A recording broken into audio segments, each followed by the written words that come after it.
因来到台北市的东区无共款咯，暗时啊有真水的丁海。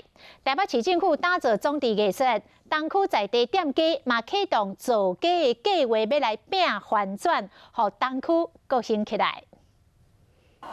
闪闪细细的灯，还有各种的种地艺术，互东区夜空加真水。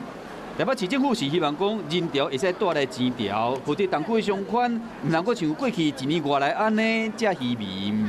为2018年中开始，包括美国边界品牌、老字号餐厅等等，拢关起来。依照统计，2019年第二季东区的空置率有3%，比站前商圈2.8%，中山南京商圈5.3%，关真低。为了带动商圈的复兴，除了台北市政府以外，当地生意人嘛推出造假计划要自救。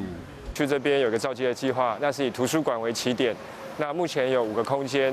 本来伫海外发展的潘伟豪，倒来台湾创业要开咖啡厅，不过股东也建议，准咧开杂志图书馆，得到厝头价支持，嘛做出风评。隔壁店面退租了后，伊更加打造数位艺廊。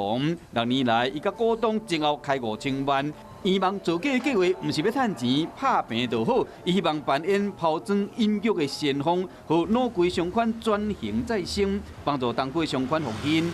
要拍拼找回人潮，甲以往的愿景。